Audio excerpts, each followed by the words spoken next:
You'd see Adolf going down the road there, and with Hermann Goering and one or two other VIPs, and in the fine weather, they were sort of admiring the scenery everywhere. They came into the restaurant, the wine restaurant. They knew that Herr Adolf is coming in, so the place was absolutely cleared beforehand. Goering, he was a big fellow, and he came in and he always had a cloak made of beautiful white silk on the inside and blue silk on the outside. A head waiter would take his order for what was on the menu that day. He wouldn't talk to us, not the apprentices. He talked to the head waiter.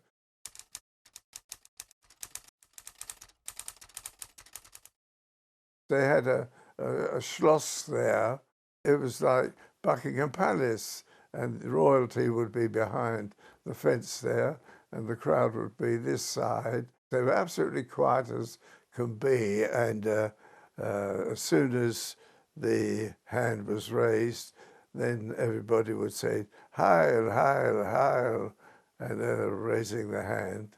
The number of people in front of the fence was quite astronomical, and I was one of them there.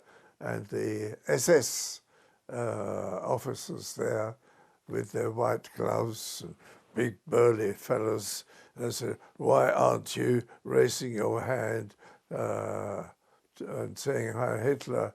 And I looked him in the face and said, "Oh, but I'm English, and here's my passport."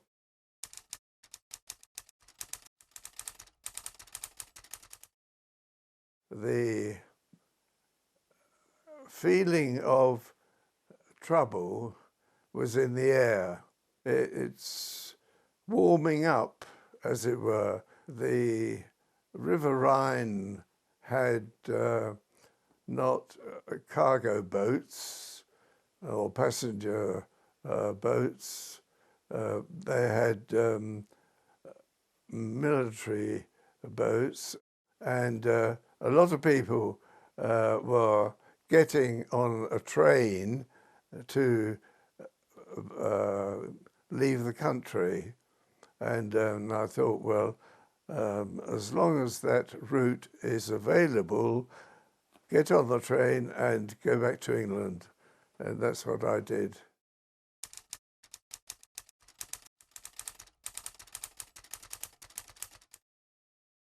I could see what was happening. Men were being directed to the infantry, or you might have to go down the mines. Every ninth person had to go down the mines, whether you liked it or not. And I thought, well, I don't want either of those. And I thought, well, there must be another way.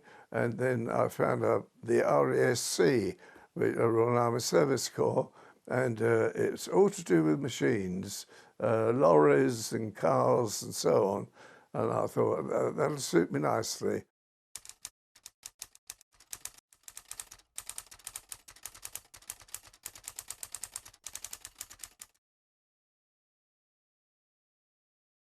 Things got so bad, the German armour, especially their tanks, they pushed so far forward that they upset all our front line, and a lot of men, they went over onto the beaches. But I thought, well, these men might not survive, so I thought I'd start walking, and I started walking with a couple of other fellows.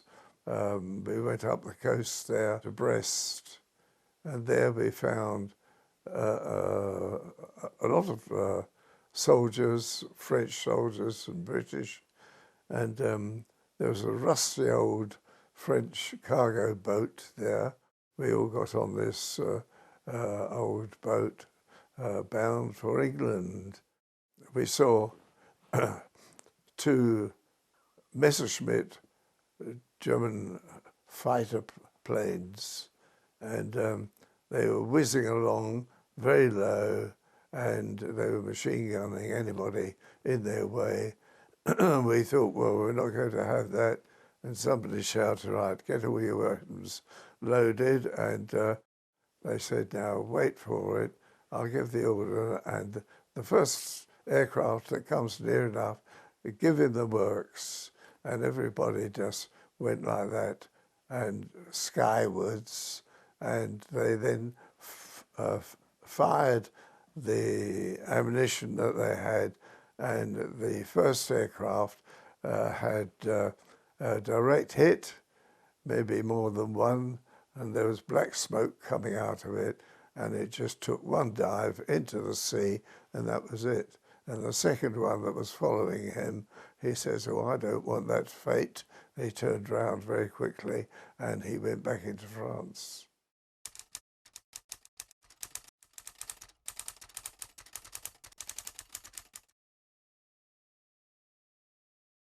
We went out in this convoy, and on our boat we had about 1,000 men, far too many really.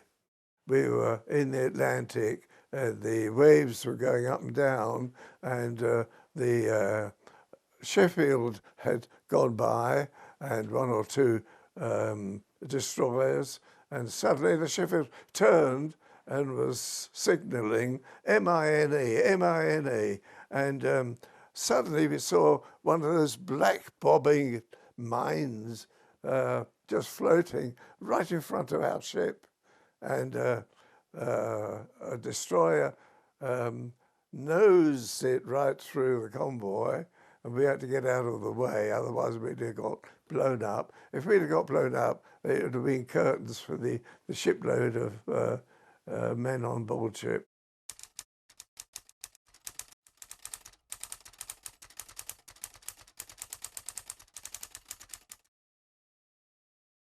We were at Tobruk, and somebody had to go and get some equipment for these chaps, and then I made my way all on my Todd right the way through the desert to the box.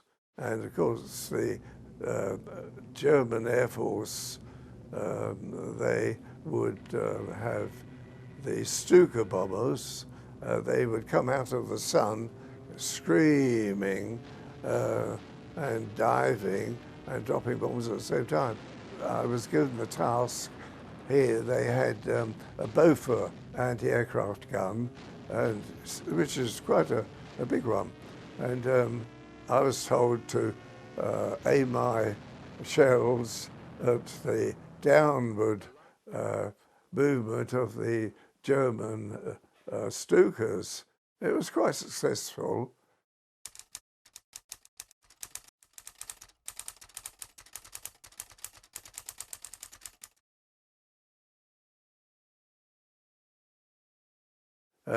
The German submarine wanted to be just outside the harbour, and as soon as a ship comes or goes, they would torpedo it, which would sink and block the harbour.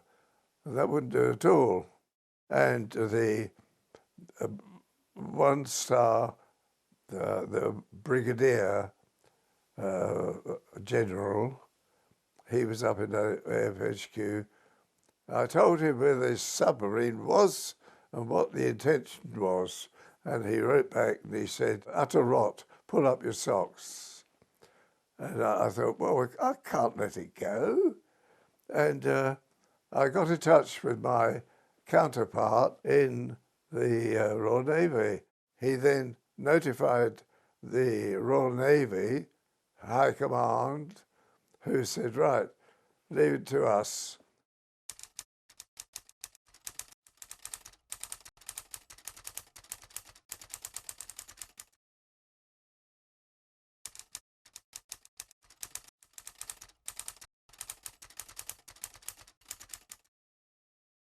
We decided something has got to be done here, and we got a boat, an ordinary boat, and then we went we had a couple of Koreans in battle dress, and we got in this thing at night and from the island, and we went over into the mainland, only a short distance, and the Chinese and North Koreans were in the mud huts there, and one bloke had to come out, and we nabbed him and on the head and put him in the boat. When I got back, and our cook, he jumped in my jeep, and we got into a lovely sunny day,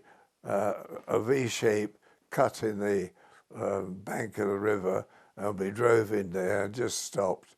And I said, who would have thought there's a war on here? But little did we know that there was a little body of Chinese just there, the other side of the river, and they dug it all out, and there's a room underground.